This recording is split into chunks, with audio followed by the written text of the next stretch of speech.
They see my disability, I see my ability.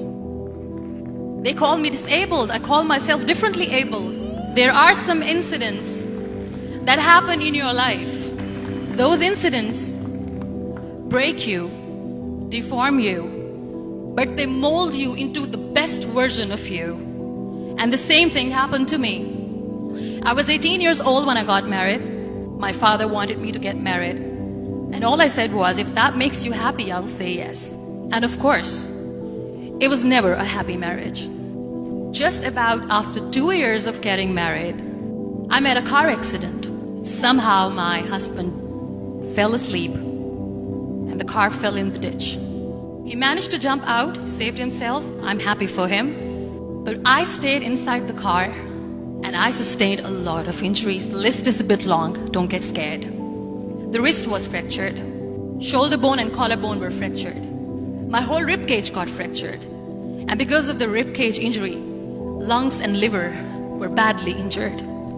I couldn't breathe. I lost urinary bowel control. That's why I have to wear the bag wherever I go. 3 vertebrae of my backbone were completely crushed. And I got paralyzed for the rest of my life.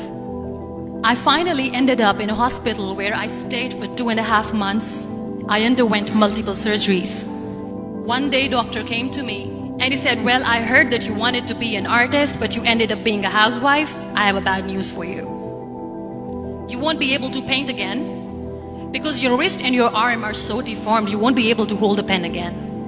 Next day, doctor came to me and said, your spine injury is so bad, you won't be able to walk again. Because of your spine injury and the fixation that you have in your back, you won't be able to give birth to a child again.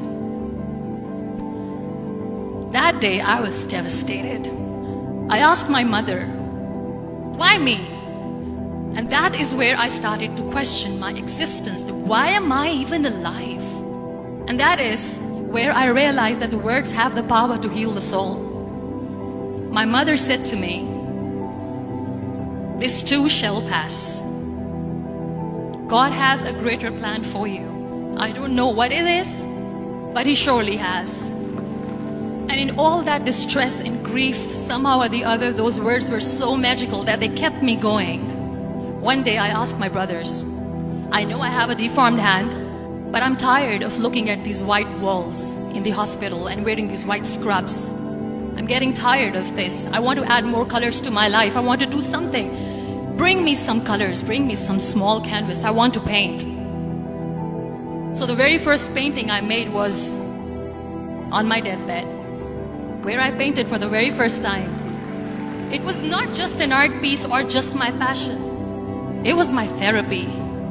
And then I was discharged and I went back home. And I went back home and I realized that I have developed a lot of pressure ulcers on my back and on my hip bone. I was unable to sit.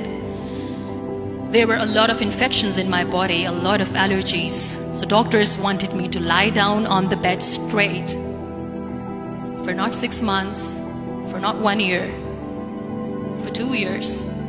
I was bedridden, confined in that one room, looking outside the window, listening to the birds chirping, and thinking maybe there will be a time when we'll be going out with the family and enjoying the nature.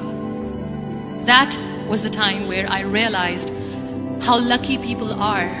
That is the time where I realized that the day I'm going to sit, I'm going to share this pain with everyone to make them realize how blessed they are, and they don't even consider them lucky. That day I decided that I'm going to fight my fears. We all have fears. Fear of unknown, fear of losing people, fear of losing health, money.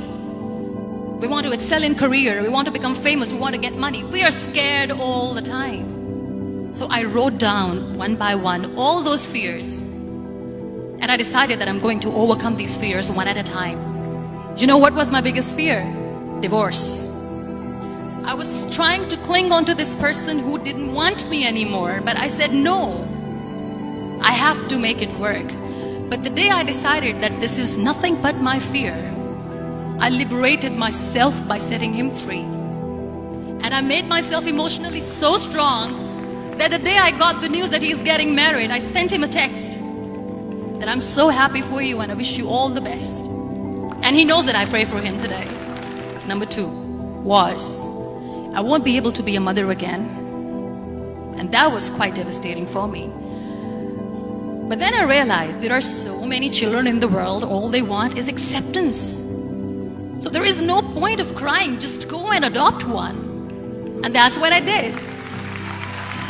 People think that they will not be accepted by the people because we, in the world of perfect people, are imperfects. So I decided that instead of starting an NGO for disability awareness, which I know will not help anyone, I started to appear more in public.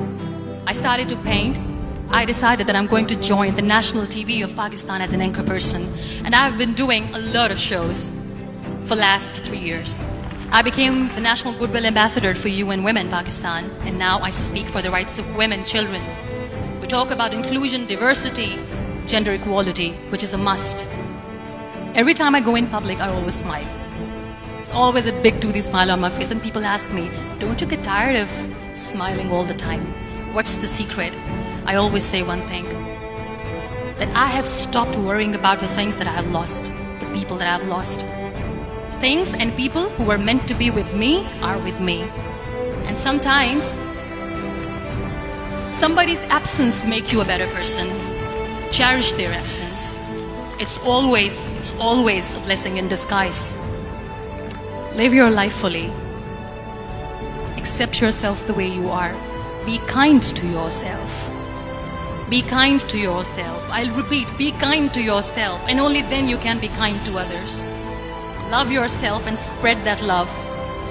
Life will be hard. There will be turmoils, there will be trials, but that will only make you stronger. So when you accept yourself the way you are, the world recognizes you.